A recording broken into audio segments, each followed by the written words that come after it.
Mais par contre, respecte-moi. Vraiment, respecte-moi en fait, genre, tu vois. Hello tout le monde, j'espère que vous allez bien. Bienvenue dans une nouvelle vidéo. Aujourd'hui, je suis trop contente. J'ai enfin pu avoir mes places pour le concert de Beyoncé. Donc franchement, je suis hyper contente. Et vous, dites-moi en commentaire comment vous allez. Et je veux aussi remercier mes nouveaux abonnés. Je crois que j'en ai eu à peu près 8 depuis la dernière vidéo. Donc franchement, ça me fait trop plaisir de voir que vous vous abonnez. Aujourd'hui, on va aborder le thème des avantages et des inconvénients du mannequinat. J'ai une abonnée qui m'a demandé si je pouvais parler des mauvais côtés de ce milieu. Donc évidemment, je le fais avec plaisir. Donc je vais vous donner les mauvais côtés, mais aussi les bons côtés du mannequinat. Et en même temps, je vais faire mon make-up parce que voilà, on est de bonne humeur et on a envie de se faire belle. Donc c'est parti pour une nouvelle vidéo. J'ai acheté tout d'abord un concealer. Donc je me suis dit pourquoi pas tester parce que c'est vrai que j'avais juste acheté le fond de teint. J'avais pas de concealer donc je me suis dit bon, là on va commencer à faire des make-up un peu plus pro, entre guillemets. Et j'ai aussi acheté des beauty blenders, ça c'est pour le concealer. Et j'ai aussi reçu dans ma boîte Blissim un fixateur de maquillage. Donc je me suis dit pourquoi pas tester. Donc c'est parti, on va commencer pour la vidéo. Alors du coup, c'est vrai que je suis pas maquilleuse. Je sais pas si on doit commencer par le concealer ou par le fond de teint. Ça c'est une très bonne question. Je vais regarder. Déjà je vais ouvrir mes beauty blenders puisque sinon on va pas y arriver. Je vais commencer par le fond de teint et puis après j'appliquerai le concealer. Du coup, en premier inconvénient que je dirais majeur, t'es amené à voyager quand même énormément. Du coup, tu peux facilement vite te retrouver seule, surtout quand tu arrives dans un nouveau pays pour la première fois. Tu voyages seule, tu fais tout toute seule. Tu peux rester des mois dans une nouvelle ville où tu connais personne. Donc c'est vraiment, quand tu pars comme ça, le but c'est vraiment d'essayer de connecter avec les autres mannequins, essayer de te faire de nouvelles amies comme ça et de pas hésiter à demander à tes agents de te mettre en lien avec d'autres new faces qui sont sur place, histoire de vous soutenir un petit peu. Mais c'est vrai que des fois la solitude, ça peut être un peu pesant, surtout si t'es loin de ta famille, surtout s'il y a un décalage horaire et que ta famille n'est pas dispo en même temps que toi. La solitude, c'est quelque chose qui peut être très pesant. C'est vrai qu'il faut trouver des astuces pour pallier à la solitude. Du coup, là, je vais mettre mon correcteur parce que j'ai des petites taches. J'en ai une ici que j'aime pas trop, donc je vais mettre là. Donc oui, moi, ce que je te recommande, c'est de vraiment connecter avec les autres filles, aller au sport, aller dans des after-work. Voilà, essayer de sortir un maximum pour pallier à cette solitude. Parce que c'est vrai que ça peut vite être pesant. Donc n'hésite pas. Et aussi, ce qui est embêtant, c'est que tu vas devoir tout faire toute seule. Tu vas voyager toute seule, tu vas tout faire toute seule. Il faudra que tu apprennes à être indépendante et autonome très rapidement. Parce que sinon, tu vas pas t'en sortir. Tu vas vite te sentir perdue dans une nouvelle ville. Donc n'hésite pas à prendre les devants. Je faisais des meet-ups, j'allais boire des verres. Si je pouvais, je sortais avec les autres mannequins. Et quand tu rencontres d'autres filles ou d'autres maquilleurs ou des coiffeurs, etc. sur le set, n'hésite pas à connecter avec eux pour savoir ce qu'il y a de bien à faire dans la ville où tu te trouves. Le deuxième inconvénient, pour moi, ça serait le pourcentage que prennent les agences. Donc ça va dépendre de dans quel pays où tu travailles. Mais du coup, les agences, le pourcentage peut varier entre 25 et 60%. Donc c'est vrai que ça peut monter très vite. N'hésite pas à demander à tes agents avant de signer ton contrat combien de pourcentage d'agences qu'ils vont prendre sur tes commissions. Parce que c'est bien beau qu'on te donne ton salaire, mais il faut aussi savoir combien ils vont retirer dessus et ce qui va réellement arriver dans ta poche. Du coup, là, je vais tester le concealer. Après le fond de teint, j'ai regardé un peu avec la nana de Sephora, mais je sais pas du tout si c'est la bonne teinte. Donc on va tester. Hein. Je prends mon Beauty Blender. Je sais pas si je dois prendre le gros ou le petit. Ça me paraît un peu gros là. Je prends le petit ou je prends le gros? Je sais pas du tout. Bon, je vais essayer avec le petit, je pense. Un troisième inconvénient, je dirais que c'est aussi les documents administratifs qu'on peut te demander dans certaines villes. Moi, je sais que en Allemagne, en Italie, Ils vont te demander un formulaire A1, ils vont te demander une attestation de résidence fiscale et c'est très difficile à avoir. Il faut vraiment contacter le service public, leur envoyer des mails 10 millions de fois pour qu'ils te donnent ce document. Et en général, ils te demandent ce document pour l'année en cours. Sauf qu'en France, personne ne va te donner une attestation de résidence fiscale pour l'année en cours. Ça, c'est impossible parce que tant que la saison des taxes n'est pas passée, tu ne pourras pas avoir une attestation fiscale pour l'année en cours. Donc il faut attendre, là par exemple on est en 2025, on ne pourra pas te fournir une attestation de résidence fiscale pour l'année 2025, ça n'existe pas. Donc si tes agents te demandent ce document-là, tu leur dis clairement, là tu ne pourras pas avoir le document, tu seras obligé d'attendre 2026 pour avoir l'attestation de résidence fiscale de 2025.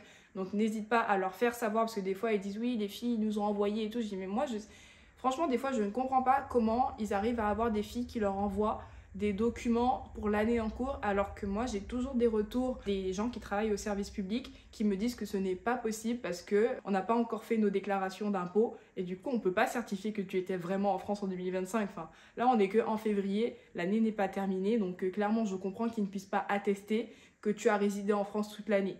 Donc ça, n'hésite pas à leur faire savoir et une fois que tu as le document, tu le renvoies après. Concernant le formulaire A1, alors c'est très compliqué d'avoir ce document.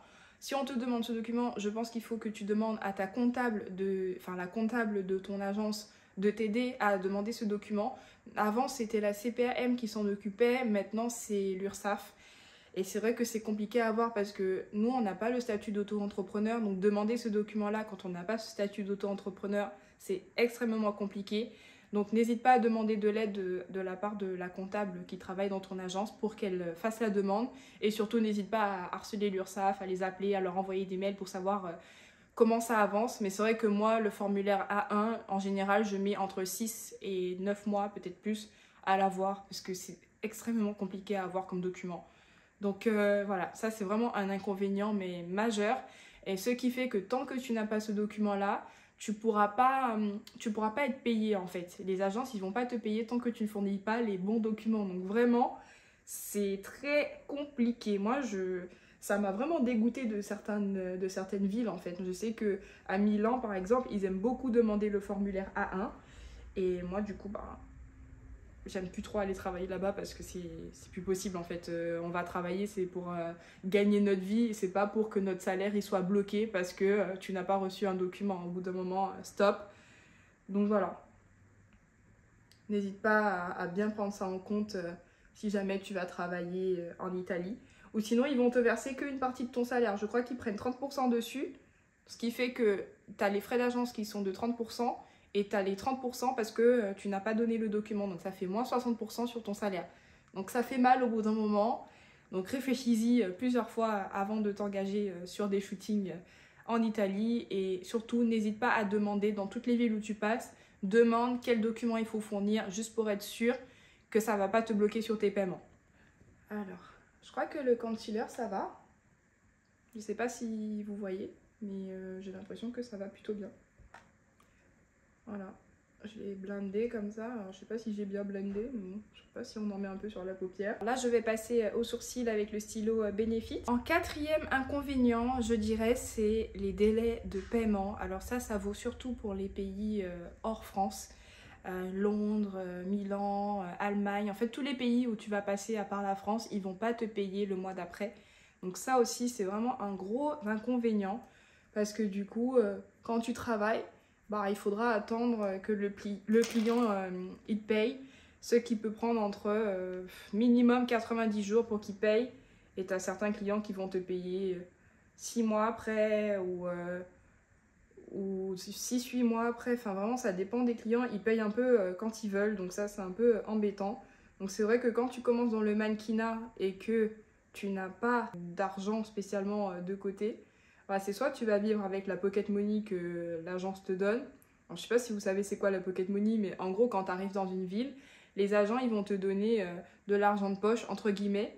Mais franchement c'est tellement minime. Imaginons à Londres, je pense qu'ils doivent donner autour de 70 ou 80 pounds de pocket money, ce qui veut dire que c'est absolument rien du tout. Donc quand tu arrives et que tu n'as pas beaucoup d'argent, clairement ça va pas t'aider. Donc quand tu pars comme ça, il faut vraiment t'assurer que toi tu as de l'argent pour survivre, je sais pas si tu restes 1 mois ou 2 mois, pour survivre le temps que les clients ils commencent à te payer.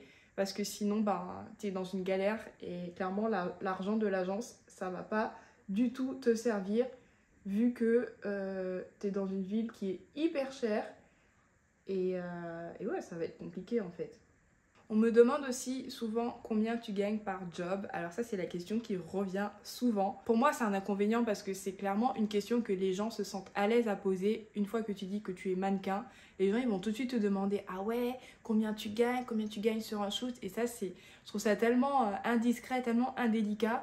Et c'est toujours gênant de répondre à ce genre de questions. Au début, je répondais, mais c'est vrai qu'au fur et à mesure, je me rendais compte que les gens, quand tu leur dis imaginons, je fais 600 € sur un shoot », bah, tout de suite dans leur tête ça va faire un tour, ils vont se dire waouh, si tu shoots tous les jours tu gagnes tant, alors que franchement ça n'a rien à voir. Et franchement il y a des jours où tu travailles pas et tu fais pas autant d'argent, donc c'est toujours aléatoire, donc on peut pas vraiment comparer ça.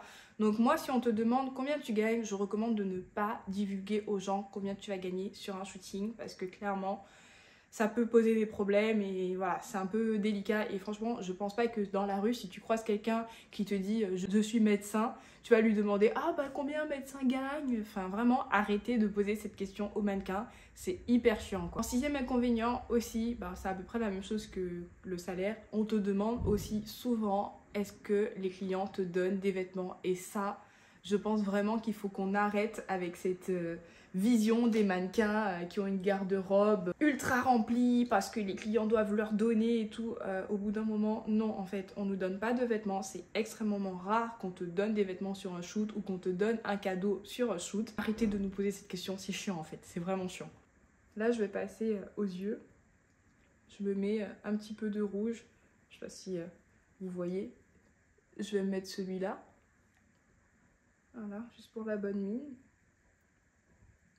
Mais en fait, ouais, le métier du mannequinat, c'est vrai que c'est pas évident. Moi, je dis souvent, si tu veux être mannequin, il faut vraiment que tu aimes ce métier, que tu sois passionné, parce que sinon, tu vas pas tenir un mois dans ce milieu. Moi, je le dis clairement, c'est tellement dur. On te demande aussi énormément d'être super maigre, donc il faut tout le temps faire attention à ta ligne, il faut tout le temps faire du sport. Et il suffit que tu sois un tout petit peu plus... voilà, que tu aies pris quelques centimètres et qu'on te mette dans la catégorie de grosse. Et du coup, tu travailles pas. Donc ça aussi, c'est un inconvénient qui est terrible parce que ça te met un coup au moral, tu te sens pas bien dans ta peau, tu as l'impression de ne pas être à la hauteur. Ouais, franchement, je pense ne laissez pas les agents vous mettre dans la tête que vous êtes grosse. C'est vraiment qu'ils aiment bien avoir des filles super skinny et voilà, c'est comme ça. Donc quand tu rentres dans ce milieu-là, tu sais pourquoi tu es rentrée, tu sais qu'on va te demander d'être maigre. Donc voilà, ne le prends pas personnellement. Si tu peux, essaye de perdre les petits kilos que tu as pris ou voilà, mais ne le prends vraiment pas personnellement. Là, je vais rajouter un peu de foncé là dans le coin. Alors, je sais pas ce que ça va donner. Du coup, j'ai une abonnée qui m'a demandé comment ça se passe niveau harcèlement et tout. Moi, c'est vrai que ça fait 7 ans que je suis dans le milieu. Alors, je sais pas si elle parlait de harcèlement moral ou de harcèlement... l'autre harcèlement, je vais pas dire le nom. Mais si elle parlait de harcèlement sexuel, en tout cas, moi, j'en ai jamais eu. J'ai jamais eu cette expérience de harcèlement sexuel.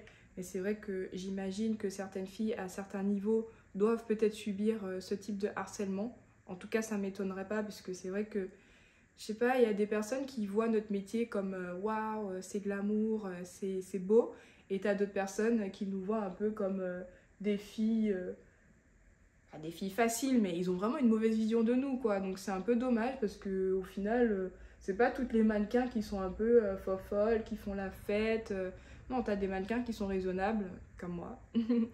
Et qui ont leur vie et qui, voilà, tout se passe bien, il n'y a pas de démesure.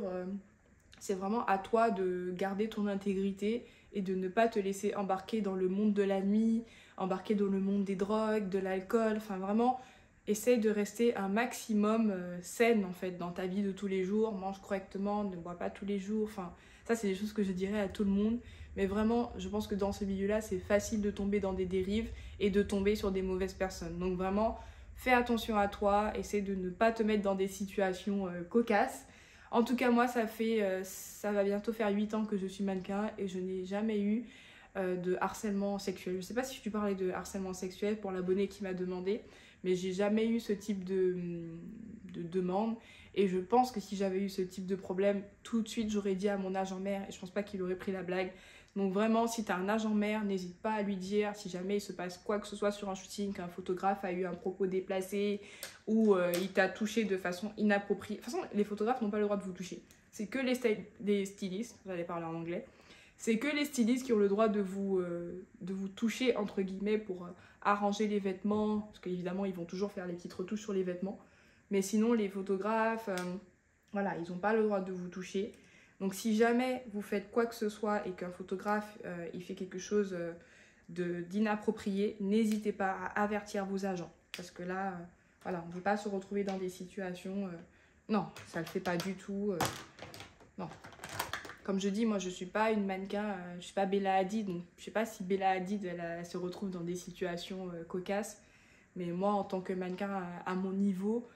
J'ai jamais eu de problème, tout le monde est tout le temps très professionnel. Après, ce que je voulais dire, c'est qu'il faut que vous soyez dans une agence. Si vous êtes mannequin en freelance, je pense que c'est là que vous êtes le plus exposé à du harcèlement. Parce que les photographes, ils vont se servir de leur statut. Je vois beaucoup ça, hein, de filles qui se font un peu agresser parce qu'elles sont pas en agence, elles sont pas protégées derrière par une agence qui va blacklister le photographe ou qui va prendre leur défense. Donc si vous êtes en freelance, faites vraiment attention avec qui vous travaillez. Si vous allez travailler avec un photographe de vos propres moyens, surtout vous y allez avec une amie. Vous allez accompagner soit une amie, soit votre maman, soit une cousine, n'importe. Vous allez accompagner votre copain, n'importe. S'il se passe quoi que ce soit, vous avertissez votre personne, la personne qui vous accompagne. Ou sinon, vous demandez à ce que la personne reste avec vous pour le shooting. Si la personne elle est honnête, elle n'est pas censée refuser que vous ayez quelqu'un avec vous en fait. Donc clairement, venez accompagner si vous allez dans un shooting avec un photographe que vous avez rencontré sur Instagram ou n'importe où, quoi. Mais si vous êtes en agence, a priori ça devrait aller. Si vous avez une crainte, vous pouvez quand même demander à venir avec une amie ou votre maman. Si c'est un test shoot, hein, parce que si c'est un shooting professionnel, là on ne vous laissera pas venir avec quelqu'un. Mais si c'est un test shoot que vous allez faire avec juste un photographe, que vous craignez un petit peu, allez-y avec quelqu'un d'autre. Vraiment, allez-y avec une autre mannequin. Voilà. Et s'il se passe quoi que ce soit, avertissez vos agents. Dites-leur que là, ça s'est pas bien passé, qu'il y a quelque chose qui tourne pas rond. Et surtout, n'hésitez pas à partir. Je sais que des fois, c'est pas évident. Je me suis jamais retrouvée dans ce genre de situation, donc je peux pas vraiment parler.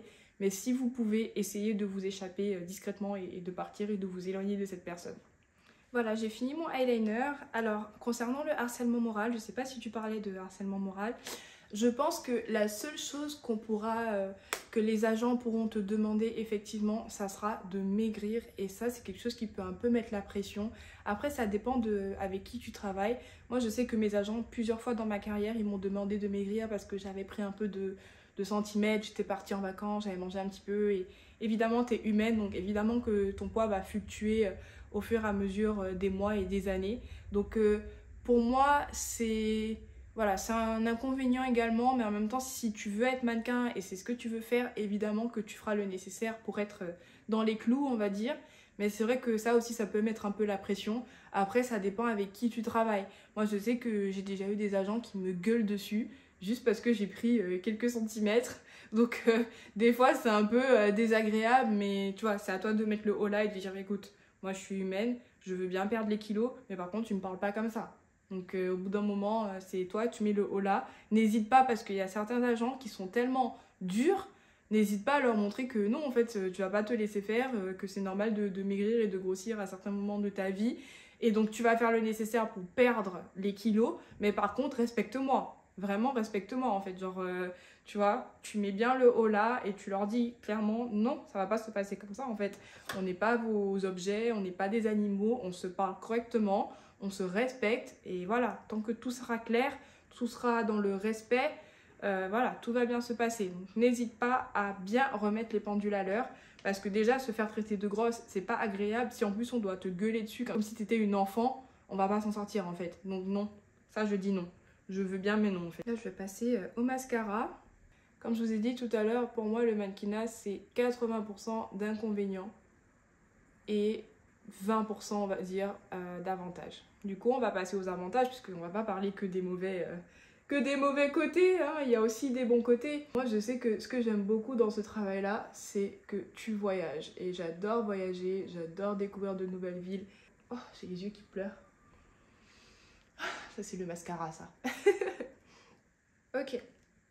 Donc je disais, moi j'aime beaucoup voyager, j'aime beaucoup découvrir de nouvelles cultures et c'est pour ça que j'ai toujours voulu être mannequin parce que j'adore le voyage et puis même le milieu de la mode, c'est vrai que ça me fascinait énormément, tout ce qui était défilé, tout ce qui était show, c'est quelque chose que je rêvais de faire, tout ce qui était campagne dans les aéroports et qu'on voit une grande affiche de soi dans un aéroport, pour moi c'était un rêve, j'avais trop envie de réaliser ce rêve et faire la couverture des magazines, être dans des magazines, enfin ça c'est vraiment quelque chose qui me plaisait énormément et au-delà de ça, ben, j'adorais les shootings et je trouve que pareil, shooter dans des lieux incroyables, mais ça c'est des souvenirs à vie. Enfin, j'ai fait tellement de shootings dans des villas magnifiques, j'ai fait des shootings à la plage, j'ai fait des shootings...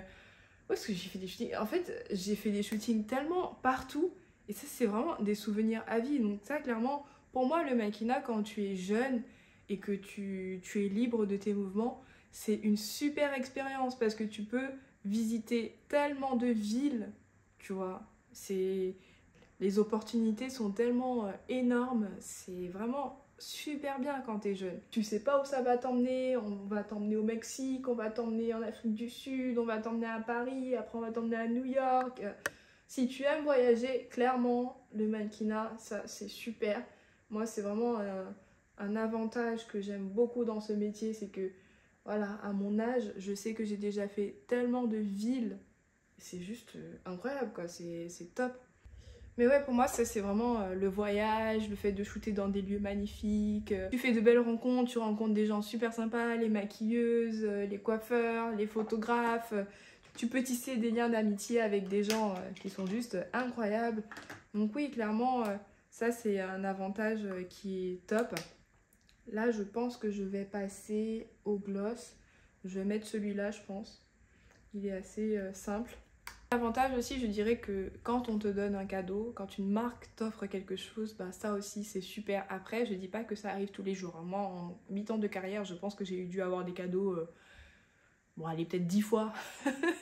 Mais c'est rare que les clients te donnent quelque chose, donc ne t'attends pas à shooter pour une marque et qu'ils vont te donner un cadeau à la fin. Ça, c'est mort.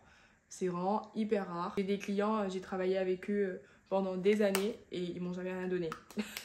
Même pas un code de réduction, rien du tout. Après, c'est vrai que moi, je ne demande pas. Peut-être que je devrais demander plus souvent, je sais pas. Mais c'est vrai que ouais, je suis pas très... je suis pas la meuf voilà, qui va demander des faveurs et tout. Non, non, si je veux quelque chose, je vais l'acheter. Et en général, je ne dépense pas pour les marques avec lesquelles je travaille parce que je vois pas pourquoi j'irais vous redonner mon argent. Enfin, si vraiment j'ai une vente privée un peu spéciale, oui, là, je vais acheter quelque chose, mais je ne vais pas aller acheter quelque chose plein pot dans un magasin. Ça, c'est hors de question. Je préfère garder mon argent, économiser mes sous et investir plutôt que d'aller gaspiller les sous dans des vêtements ou des sacs de luxe. Un autre avantage que j'aime beaucoup avec ce métier-là, c'est le fait que tu ne travailles pas tous les jours. Si tu travailles 2 ou 3 fois dans la semaine, c'est déjà pas mal, mais c'est vrai que ça te laisse du temps libre pour pouvoir vaquer à tes occupations. Et je vois qu'il y a des filles qui sont à côté, elles ont leurs études ou elles sont entrepreneurs. Moi, je sais que voilà, au début, quand j'ai commencé le mannequinat, j'étais encore étudiante. Et ça, c'est bien parce que comme tu travailles pas tous les jours, bah, tu peux te focus sur tes études. Donc ça, c'est super. Si tu veux faire un autre travail à côté ou tu veux créer une marque ou voilà, n'importe quel business, tu sais que tu auras le temps de te consacrer à ça. À moins que tu deviennes une mannequin super demandée. Moi, c'est tout ce que je te souhaite. À moins que tu deviennes une mannequin super demandée, super populaire et que tu travailles tous les jours. Mais bon, je recommanderais pas de travailler tous les jours parce que c'est quand même un travail qui est épuisant. Tu peux avoir des horaires mais de ouf. Ça aussi, bon, je mettrais dans la catégorie des inconvénients. Mais quand on te book sur un shooting, sache que c'est minimum, on va dire 8h, 18h. Donc c'est quand même une grosse journée de shooting. Et tu as certaines marques, ils vont te booker de 8h du matin à 2h du matin. Donc ça, c'est vraiment quand on te book, accroche-toi parce que ça va être une longue journée. Donc c'est vrai que je ne recommanderais pas de travailler 5 jours d'affilée parce que clairement, à la fin de la semaine, tu vas décéder. Après, si tu as l'énergie, pas de souci. Mais surtout, prends du temps pour toi. Si tu travailles tous les jours comme ça, à un moment, tu vas faire un burn-out, tu vas plus aimer ce que tu fais. Donc n'hésite pas à prendre du temps pour te relaxer, pour souffler un peu. Je pense 3-4 fois dans la semaine, c'est déjà pas mal, vraiment. Je vais passer au fixateur. J'en ai jamais utilisé, j'ai hâte de voir ce que ça donne. Peut-être que j'en ai mis un peu beaucoup là. Il sent bon. Nice. C'est tout pour aujourd'hui, j'espère que cette vidéo a répondu à certaines de vos questions. Si vous avez d'autres questions, n'hésitez pas à me les laisser en commentaire et surtout n'hésitez pas à me donner des idées de vidéos en commentaire. Si vous avez autre chose, surtout contactez-moi sur Instagram. J'ai recommencé TikTok, donc si vous voulez me suivre sur TikTok, n'hésitez pas à me suivre sur TikTok. On se retrouve bientôt pour une nouvelle vidéo, je vous fais plein de bisous et à bientôt. Mouah.